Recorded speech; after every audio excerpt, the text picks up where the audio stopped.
dangane da abin da hukumar fina-finai ta yi a Kano na kama wani ɗan TikTok wanda ake ce masa ko mai wushirya ne ko wane ne na ƙoƙarin haɗa shi aure da wata yarinya da abun yake ya mutsa hazo. Ba magana zan yi akan waɗancan abubuwan ba. Su hukumar ta ce fina-finan lallai wato a Najeriya har yanzu akwai wani abu da ake yi, kuma da alama wannan abin da ake ba a da niyyar da alama a daina wannan abun, saboda abun zalunci ne. Abin da yasa na ce zalunci ne, yanzu ba ina son abin da hukumar fina-finai ta yi na kama wancan dan TikTok din in ce bata kyauta ba. A'a, abin da ta yi daidai, domin Allah subhanahu wata'ala dama ta ce wala taqrabu zina, kada ku kusanci zina. Muƙaddara ba wani dalili da zai ce da za a iya kaddara cewa ko da za a ce an kama shi da laifin zina da wannan baiwar Allah din, babu. Amma dai akwai tabbas na irin bidiyoyin da yake saka ya kusanci zina, ya yi cakuɗaɗɗeniya tsakaninsa da ita, wanda kuma wannan ba daidai ba ne. Musulunci ya hana, Allah ya hana, ayar alkur'ani, annabi sallallahu alaihi wasallama ya ja kunne akan haka, ba daidai ba ne.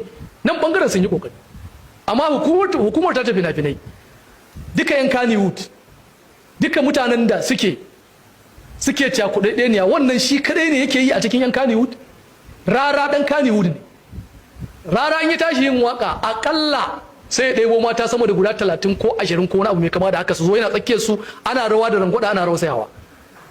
In dai za a yi adalci, yadda aka gayyaci wancan dan TikTok din aka zo har ake kokarin aura mai aure da wannan yarinya, ya kamata shi ma Rara ya kamata a gaito shi, ya kamata a kama Rara. Amma dai zama da cewa waɗanda ba su da gata, ba su da kuɗi, ba su da uwa a gindimuru, su kaɗai ne hukunci zai hau kansu, har da hukuncin da ya shafi addini, to wannan zalunci, wannan ba daidai ba ne. Domin in dai za a wanda ya zo ya aikata ba daidai ba da mace guda ɗaya, wanda ake ganin abin da ya baɗala ne kuma gaskiya ne, haka ne, za a zo a yi masa irin abin da aka yi wannan bawan Allah. Ba kare shi nake ba, shi ma abin da ya ba daidai ba ne, domin lallai ya keta alfarmar musulunci, ya keta alfarmar yar jama'a, kuma ya keta alfarmar kansa da kansa, bai kyauta kansa ba. Ba ina kare shi ba ne. Amma in dai wannan hukumar za ta tabbata aikin da take aiki ne na adalci, to ya kamata a kamo Rara, domin Rara ya yi abin da ya fi na wannan dan TikTok din, ya yi na wannan mai wushirya din, ya yi ya fi nasa, amma ba ya Rara komai ba. Saboda haka wannan shi yake nuna cewa hukuncin da ake zaɓa ake, idan ba kowa ba ne kai, in ba ka da komai, to duk abin da ka ga dama, domin abin da Rara yake yi na waka tare da wani matan baɗala ne, ba daidai ba ne. kuma Rara dan Kannywood ne, yadda aka kira wancan ya kamata shi ma a kira shi, shi ma a yi hukunci a kansa. In an kira shi bai zo ba a shelanta duniya. Hukumar ta ce fina-finai ta kira Rara saboda abin da ya yi na rawa da waka tare da 'yan mata a bainar jama'a, amma ya ki zuwa, ko wani a cikin manya a Najeriya ya ɗaure mai gindi ya hana shi zuwa. Haka ya kamata abin ya zama.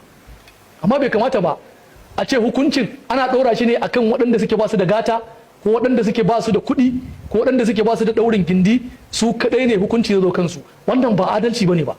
Hukuncin Allah yana akan kowa.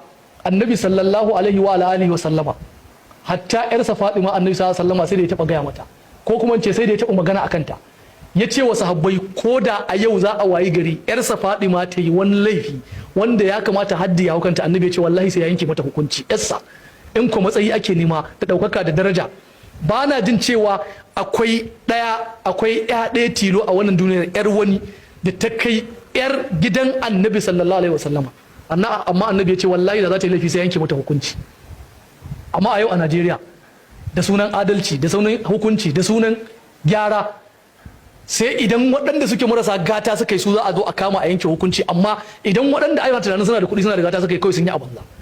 Saboda haka wannan mu muna kira ne na ayi ƙoƙarin da ake yi a ƙara ƙoƙari kan ƙoƙarin da ake, amma muna shelanta cewa su Rara ma ko su Dauda ka hutu Rara ma abinda wancan mai wushiri yake yi, ka hutu Rara yana yin abin da ya fi wannan